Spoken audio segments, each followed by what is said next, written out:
Alright dudes, Hayzink here, welcome back to the channel for another Disgaea RPG video. So I did mention to you guys when talking about the badass banners and if you should summon that type of stuff, that I would be doing a showcase for Awakened Rozalin, and that time has come. I am now going to be going in, taking a look at Awakened Rosalin's kit. I'm not going to tell you guys if you should summon or not, because I did say to you, depending on your circumstances, I would actually recommend waiting, because you're obviously going to get better value on later badass banners. But that doesn't apply to everyone. Obviously, if you're someone who is willing to spend all their quartz and potentially not get the unit, then roll the dice, have some fun, and you never know, you might get lucky. So let's take a look at Awakened Rozalin. Now, like I always do in these videos, I'm going to start off by looking at her abilities. But before we do that, if you're new to the channel, consider hitting that sub button, that like button, and comment down below to let me know what you think about Rozalin. So, first off, Rozalin is a gun 40 character. She can use staffs as well, which when you see some of her kit, you'll think to yourself, oh, maybe I should put staffs on her. But she is predominantly a gun character, okay? Her main ability is Calamitous Karma, which is gun wielding all allies, stats except speed plus 15%. Now, I'm going to tell you just now, it might seem like you want to put Rozalin on a gun team. It's not necessarily the case. I use her on JP and I don't have her on a gun team because her any one, now bear in mind, any one I'd say is fairly easy to come by. Just stick a couple of one any prinny in her, use your prinny hides, whatever. But her any one is Force of Calamity, which is all allies initial SP plus 15 when the battle begins. So that's one time only. But basically all your characters will start with an additional 15 SP. So she is what people would call a battery unit, okay? Really good because I've found using her, I can get off my higher cost AoE attacks really quickly with her, and pairing her up with some other units, you can get your AoE boosted to do a lot more damage.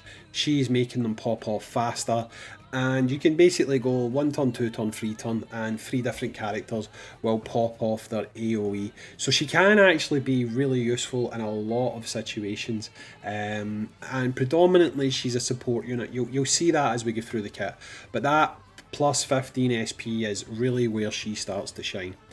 Her any 5 is Disturbed Slumber, and it's when equipped with a gun, damage dealt plus 50%.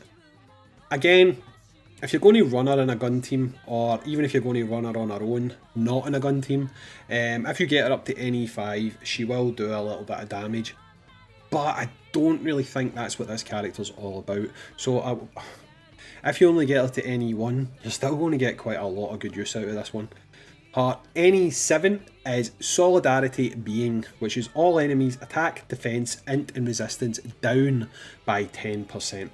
That's really good, but a lot of characters in certain situations, certain modes, don't allow abilities to affect their stats. So that doesn't always come in as useful as you might think it does, because a lot of later game units actually have that disabled. So it'll be situational as to whether that is a lot of use to you. Now, looking at her skills, her level 1 skill is Rose Thorns Plus, which is a single boost to herself, and she increases her own speed by 5%.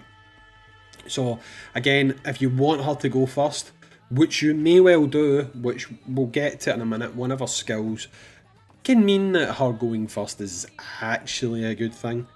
But that is a little bit further down the list, so we'll get to that in a little minute.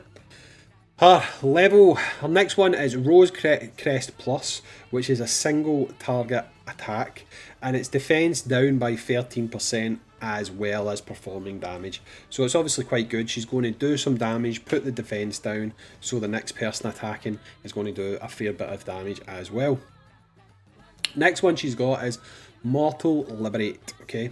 And again, she's boosting herself here, and she will give her action gauge plus 500 and attack and int can be up by 100% by 1 turn. It starts at 85, goes up to 100 for 1 turn. So she can do a good bit of damage, okay? Her NE 3, now coupled with her level 1, her NE 3 is Karma Liberate Plus. The awakening power becomes a disaster and stains the earth with blood. It's an AoE and it gives the party attack plus 30, int plus 30. So that is decent. That is going to give everyone on the team plus 30 attack. So if round 1 you give her speed plus 5%, she then comes round, she goes first, bang, use her NE 3 skill that's 85 SP. You're going to give yourself quite a big boost. Now, if you factor in her plus 15 SP, it's probably going to be about 3 turns, I'd say, before you can really get her to pop that off. And again, that's probably going to be dependent on things like other SP units and team attacks and stuff like that. But if you can get that to a situation where it pops off fast enough, she can be doing quite a lot of damage. Now, you can obviously see just from that, quite a lot of her kit is steeped in support. She's going to be doing quite a lot for the team on the back end by boosting different skills, debuffing units and stuff like that. So she's definitely useful to have as a character. Now, I did mention to you that obviously she does boost things like int, so you could put spells on this one if you wanted to. And she learns Wind, Armor Break, Mega Wind, which is an AoE, Mega Armor Break, and Giga Wind, which is an AoE as well. So if you really wanted to, you could build Rozalin to basically be an all-out support unit. That is something that you could actually do with this character. And if we look at her NEs, as you can see, she is a badass unit. So like badass units normally do, she's going to get the 40% boost to her stats, okay? But the thing about Rozalin, I found myself purely using her as a support unit on JP, and more than anything else, I simply put her onto a team to give that 15 SP when the battle begins, okay? With JP, you've also got a few advantages of having a lot more of these battery type units, so there is other options, although she is probably the first universal battery unit that gives a good amount of SP regardless of what kind of team builds that she is on. One of the other things I want to touch on with Rozalin, she's actually got decent resistances as well. She's got 40% resistance across the board to poison, paralysis, sleep and forget. So there is the odd time where people are going to cast skills on her and they're going to miss, which can obviously make quite a big difference to you, especially when you're in some of these scenarios on Overlord's Tower and stuff like that. So Rozalin can come in quite handy for a few different situations. Now, on these last few videos that I've done regarding characters and team builds and stuff like that, characters, I've spoke about team builds and things like that that they can work well on. The thing with Rozalin is she's quite universal, so I don't really see the point in me running down characters that she can work well alongside of, because in all honesty, she can work well with anyone, you know. She's going to be giving you that plus 15 speed boost if you've got her to NE3 and you can wait long enough into the fight. She's going to be boosting the team with her attack plus 30 and int plus 30. So whether you're running her in a mixture of attacking characters, magic characters, or a mix of both, she's going to support them all, and to be honest with you, she's fairly self-sufficient as well if you get her up to NE5, because at NE5 obviously she's got that plus 50% support boost to her own damage dealt. So all in, I think Rozalin is a very good unit. I think she's a very good unit in a different way than Tyrant Valvatorez was. Her main asset, I think, is her SP boost. Obviously, you might see something different that you like from that kit that we went over. But for me, I think the thing that really makes her stand out, that makes her a character you're going to want to have, is going to be her SP boost. Now, again, if you're someone who is happy to summon, no matter what, you want to summon, you want to get the new character, then if you're prepared to lose your quartz and maybe not get a character, then you obviously understand. Gotcha. You understand fully that you could walk away with nothing, then go for it, you know. But if you're worried about dropping 20, 30k quartz and not picking up this unit, in around about 4 more badass unit banner time, we're going to get Pity, and with that we're going to have the full pool of badass units there, and you've got another chance to get Rozalin. In fact, to be honest, you'll have a chance to get Rozalin next month, the following month, the month after, and the month after that. The longer you wait, the bigger the pool gets. Now, a lot of people misunderstood my last video.